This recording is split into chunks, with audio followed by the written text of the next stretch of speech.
Il était une fois, dans les méandres du temps, une découverte fascinante sur la musique et ses mystérieux pouvoirs. Imaginez-vous assise au coin du feu, plongée dans une douce mélodie qui semble apaiser votre esprit, sans que vous puissiez expliquer pourquoi. Depuis des temps immémoriaux, le son avec ses fréquences singulières a été utilisé comme un outil pour calmer les esprits tourmentés et trouver l'équilibre intérieur. Les anciens Égyptiens, dans leur quête de guérison, mettaient l'accent sur les voyelles de leur chant, attribuant des vertus thérapeutiques à ces harmonies mystiques. Les moines tibétains, quant à eux, ont découvert les pouvoirs des bols émettant des vibrations considérées comme la manifestation de l'univers lui-même.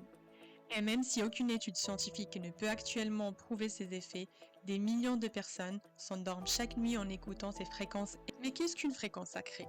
Selon le visionnaire Nikola Tesla, la réponse réside dans l'énergie, la fréquence et la vibration. Chaque être humain, guidé par son état émotionnel, émet une vibration unique, et les fréquences sacrées prétendent harmoniser ces vibrations avec les fréquences originelles de notre chère Terre. Au XIe siècle, un moine bénédictin du nom de Guy d'Arezzo a formalisé une méthode musicale basée sur 6 notes, extraites des premières syllabes de l'hymne à Saint Jean-Baptiste.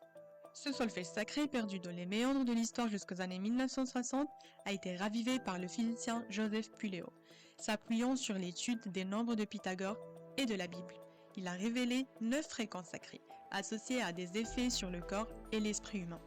Dans cette vidéo, nous allons explorer ces 9 fréquences qui prétendent avoir des effets variés sur le corps et l'esprit.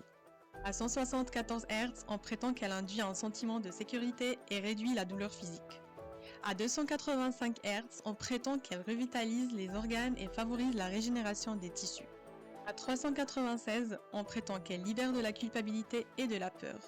À 417 Hz, on prétend qu'elle facilite le processus de changement. La 528, elle est considérée comme la fréquence miracle, car elle favorise la réparation de l'ADN. La 639 Hz, on prétend qu'elle harmonise les relations et améliore la communication. Pour ce qui concerne la 741 Hz, on prétend qu'elle aide l'esprit à trouver des solutions et à mener une vie plus saine. La fréquence 852 éveille l'intuition. Et enfin, la 963, on prétend qu'elle favorise une profonde unification et une connexion à l'énergie universelle.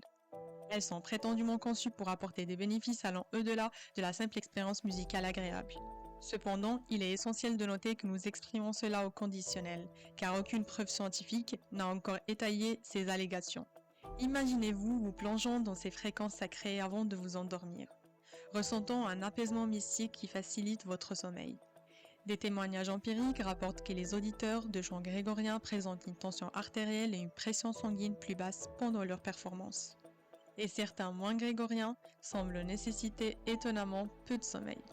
Dans cette quête de découverte, il ne s'agit pas de croire ou de ne pas croire, mais de ressentir ces vibrations mystiques qui pourraient bien être la clé pour apaiser notre esprit et trouver un sommeil réparateur. Alors, prêt à plonger dans l'univers envoûtant des fréquences sacrées? C'est une histoire qui reste à dévoiler, une mélodie mystique qui attend d'être entendue.